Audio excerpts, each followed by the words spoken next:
Hello दोस्तों, आप सभी का स्वागत है आपका इस चैनल यूनिक पाठशाला 2.5 में।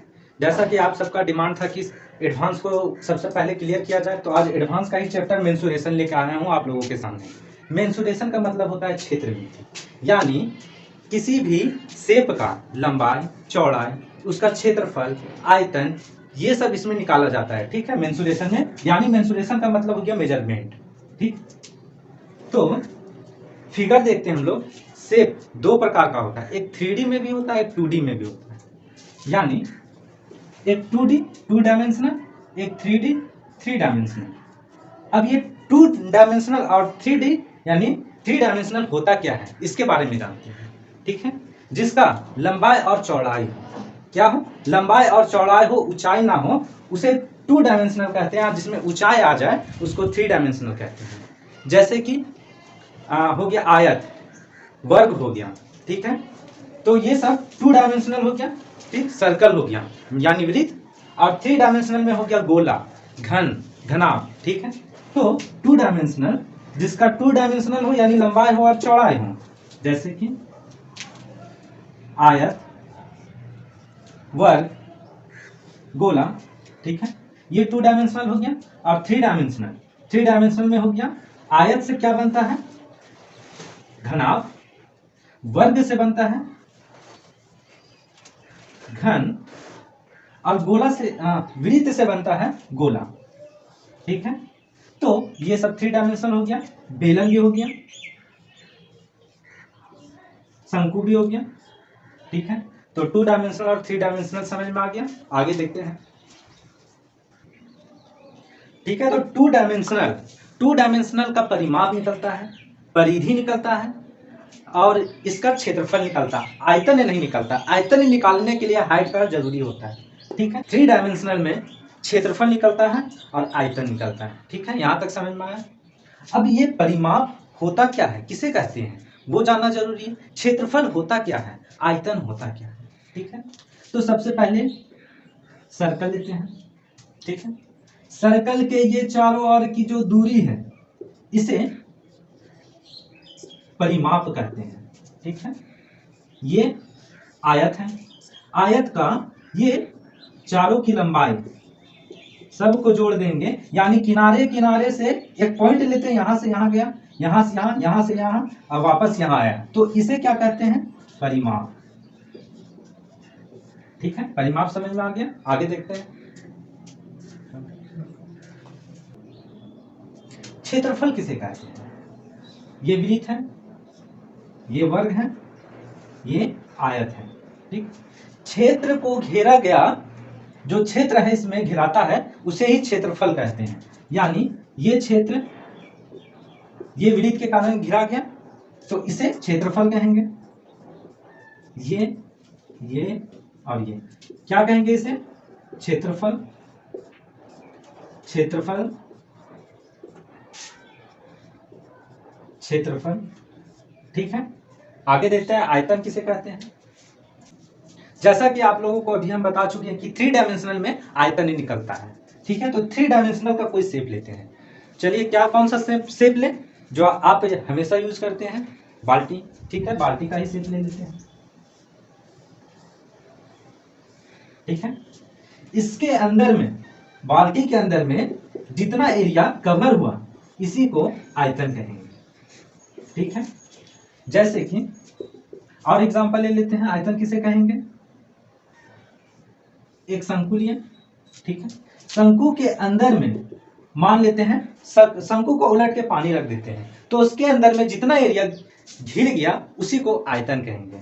समझ में आया। यानी 2 डायमेंशनल में कभी भी आयतन नहीं बनता है, और 3 डायमेंशनल में आयतन बनता है। तो 2 डायमेंशनल में परिमाप निकालना हो, ठीक है, तो चारों ओर जो लंबाई हो, चौड़ाई हो, उसे जोड़ देंगे। चारों ओर का दूरी लेते हैं। ठीक है, और क्षेत्रफल निकालना हो तो क्या करते हैं। ठीक है, तो क्षेत्रफल निकालना हो 2 डायमेंशनल का, और आयतन निकालना हो 3 डायमेंशनल का, उससे पहले आप लोगों को जानना पड़ेगा कि यूनिफॉर्म और नॉन यूनिफॉर्म फिगर किसे कहते हैं। तो आइए देखते हैं इसके बारे में। तो यूनिफॉर्म फिगर किसे कहेंगे और non uniform figure? Uniform figure उसे कहते हैं जिसका आधार से ऊपर ऊंचाई तक, यानी एक बेलन लेते हैं, ये आधार हुआ इसका, ये ऊंचाई एक समान लग रहा है, तो जिस भी फिगर में आधार और ऊंचाई एक समान लगे उसको यूनिफॉर्म फिगर कहते हैं। और नॉन यूनिफॉर्म फिगर किसे कहेंगे? जिसका आधार तो चौड़ा हो लेकिन ऊंचाई में जाके संकीर्ण हो जाए, यानी एक शंकु, ठीक है, तो इसे नॉन यूनिफॉर्म फिगर कहेंगे। पिरामिड हो गया,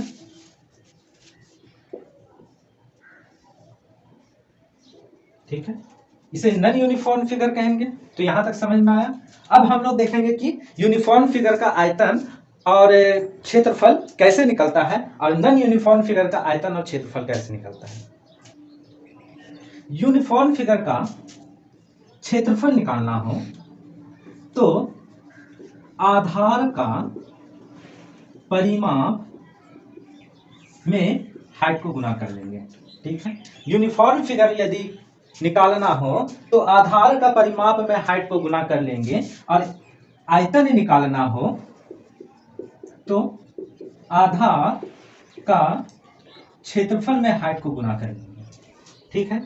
आप लोग को थोड़ा सा डॉट लग रहा होगा, ठीक है। एक ले लेते हैं कुछ भी, ठीक है। कौन सा फिगर ले लें? एक बेलन ले लेते हैं, ठीक है। क्षेत्रफल बोले थे, आधार का परिमाप, आधार का परिमाप यानी आधार में क्या बन रहा है? सर्कल बन रहा है। सर्कल का परिधि होता है 2 पाई आर, 2 पाई आर, और हाइट गुना एच, यानी क्षेत्रफल होता है 2 पाई आर एच, और आयतन आधार का क्षेत्रफल यानी पाई आर स्क्वायर गुना हाइट, यानी क्या हो गया? पाई आर स्क्वायर एच। यहां तक समझ में आया, ठीक है। अब हम लोग नॉन यूनिफॉर्म फिगर का क्षेत्रफल और आयतन कैसे निकलता है उसके बारे में जानते हैं। नॉन यूनिफॉर्म फिगर का क्षेत्रफल निकालना हो तो क्या करेंगे? आधार का तब करेंगे हाफ गुना आधार का परिमाप में हाइट को गुना कर देंगे, ठीक है। और आयतन निकालना हो तो 1/3 कर देंगे आधार का क्षेत्रफल गुना हाइट कर देंगे, ठीक है। जैसे कि एक शंकु लेते हैं, शंकु नॉन यूनिफॉर्म फिगर हुआ, तो इसका क्षेत्रफल क्या हो जाएगा? हाफ आधार का परिमाप यानी परिधि 2 पाई आर, इसका हाइट यानी तिर्यक हाइट लिखना है, ना कि इसका ओरिजिनल हाइट। तिर्यक हाइट हो गया एल, इसे कहते हैं तिर्यक हाइट, और इसे कहते हैं इसका मेन हाइट जो होता है। तिर्यक यानी तिरछी, ठीक है। तो 2 2 खत्म, पाई आर एल इसका क्षेत्रफल हुआ। अब आयतन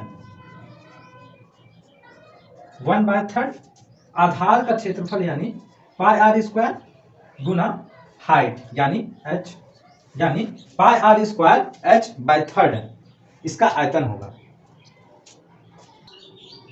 तो ये छोटा सा क्षेत्रमिति का थोड़ा सा टॉपिक जिसके बारे में बहुत कम बताया जाता है कि 2 डायमेंशनल फिगर और 3 डायमेंशनल फिगर किसे कहते हैं, ठीक है। तो उसके बारे में डिफाइन कर दिए हैं। अब इसका मेन रोल आता है यहाँ पर, यानी सबसे पहले क्षेत्रमिति में आप सभी को सर्कल में पढ़ाऊंगा, यानी वृत्त। सर्कल, सर्कल होता क्या है? जैसा कि आप इसके बारे में जानते होंगे। एक गोल बना देते हैं, इसी को सर्कल कहते हैं, ठीक है।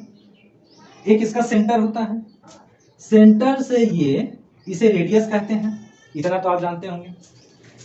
रेडियस जो है हर जगह एक समान होता है, ठीक है, और या रेडियस एक समान होता है, इतना भी आपको पता होगा, ठीक है।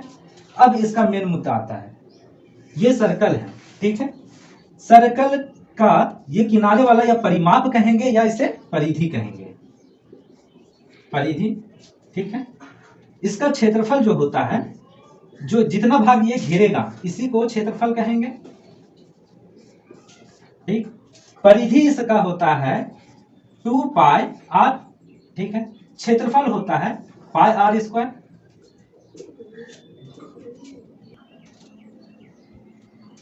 अब हम लोग इसका क्षेत्रफल का शेप देख लिए, परिधि का शेप देख लिए। अब ये एक वृत्त है।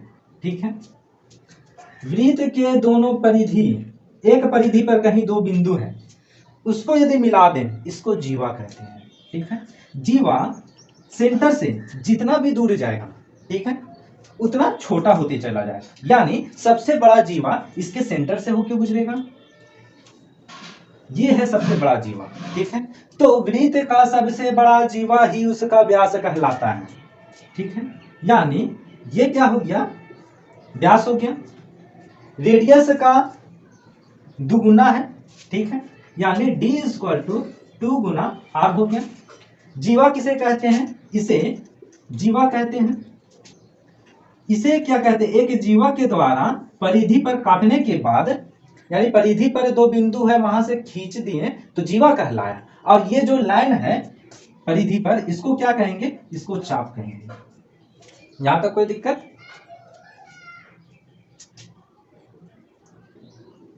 तो एक वृत्त पर एक सेंटर से कोई भी रेखा यदि परिधि को टच करे, कहीं से भी, ऐसे हो, ऐसे हो, ऐसे हो,